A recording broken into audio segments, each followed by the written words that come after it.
जी हाँ दोस्तों, मार्केट के अंदर एक बढ़िया आईपीओ आ रहा है। तो मैं आपको इस आईपीओ की पूरी डिटेल एनालिसिस और पूरा बिज़नेस मॉडल उसका समझाता हूँ कि वो कंपनी क्या करती है, उसका फ्यूचर ग्रोथ क्या रहने वाला है और आने वाले समय में क्या करेगी, उसके क्या कुछ बिज़नेस मॉडल है। तो चलिए आज हम आपको बताते हैं। कंपनी का नाम है विक्रांत इंजीनियरिंग लिमिटेड। ये कंपनी अपना आईपीओ लेकर आ रही है। इस कंपनी का आईपीओ 26 अगस्त से लेकर के 29 अगस्त तक ओपन रहने वाला है। इस कंपनी के अंदर जीएमपी की बात की जाए तो इस कंपनी का जीएमपी 20% के आसपास हमें नज़र आ रहा है, यानी कि 20 रुपये पर शेयर के आसपास हमें नज़र आ रहा है। और इस 2008 के अंदर कंपनी की इनकॉर्पोरेट हुई थी, यानी कि इसकी शुरुआत हुई थी। इस कंपनी की शुरुआत होने के बाद इसकी कंपनी में 2014 के अंदर इसके ओनर बदल गए थे, यानी कि इस कंपनी की पूरी रिस्पांस किसी दूसरे के हाथ में चली गई थी, क्योंकि प्रमोटर ने दूसरे को ट्रांसफ़र कर दी थी। कंपनी के बिज़नेस की बात की जाए तो ये वाटर इंफ्रास्ट्रक्चर, यानी कि जो भी वाटर का कार्य होता है, जैसे ट्रीटमेंट करना होता है पानी का, या पानी के बड़े बड़े प्लांट बनाने होते हैं, डैम बनाने होते हैं, और इलेक्ट्रिक वर्क जैसे कि बड़े बड़े ट्रांसमिशन होते हैं, ट्रांसमिशन का वर्क किया जाता है, उनमें वायर बिछाई जाती है। और ये जो रेलवे की वायर होती है, जैसे इलेक्ट्रिक होती है, तो इलेक्ट्रिक के बिना रेलवे चल नहीं पाती है, तो जो उसके ऊपर बड़े बड़े पिलर और वायर लगी होती है, वो ये सारा का सारा काम करती है। ये कंपनी एक प्रकार के ठेके के हिसाब से काम करती है, यानी कि देखा जाए तो जैसे कोई बड़ी कंपनी होती है, उसके नीचे छोटे छोटे ठेकेदार होते हैं। तो जैसे वो छोटे छोटे ठेकेदार अपना काम करते हैं ठेके के हिसाब से, जैसे उनका मटेरियल होता है, उनका ही सब काम होता है, उनकी लेबर होती है। तो ठीक उसी प्रकार से ये कंपनी बड़े बड़े ठेके लेती है।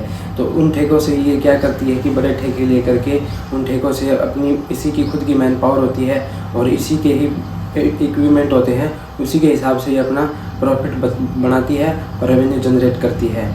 जो भी फ़ायदा होता है इस कंपनी का बढ़िया फ़ायदा होता है।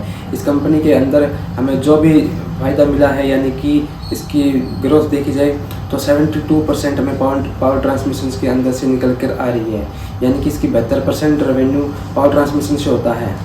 होगी इसका 26% रेवेन्यू वाटर से आता है, यानी कि इसका पहले 50-50% था, यानी कि 50% ट्रांसमिशन और 50% वाटर। और रेलवे का रेवेन्यू 1% से भी कम आता है, तो देखा जाए तो बिल्कुल ना के बराबर आता है।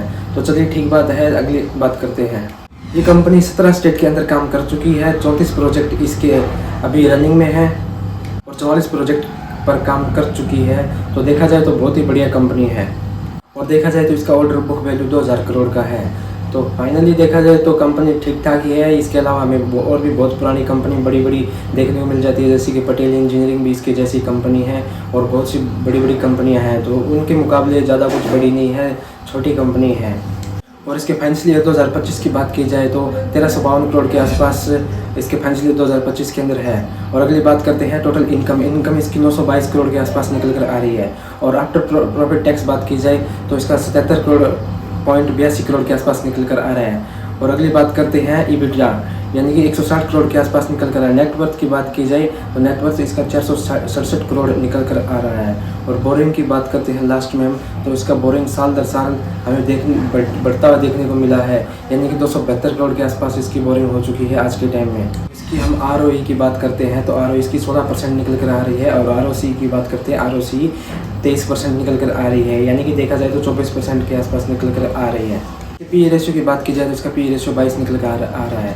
तो इसके अलावा हम इसके पीयर कंपटीटर की बात कर लेते हैं। इसके पीयर कंपटीटर को मैं आपको बताता हूँ। पीयर कंपटीटर की बात की जाए तो पीयर कंपटीटर इसका विक्रम इंजीनियरिंग, वैशाल प्रोजेक्ट इसका पीयर कंपटीटर है। इसके अलावा कल्पतरू है, टेक्नो इलेक्ट्रॉनिक है, सोमल इंफ्रा है, और इसके अलावा ट्रांसरेल लाइटिंग, इसके मोस्टली पीयर कंपटीटर निकल कर आ रहे हैं।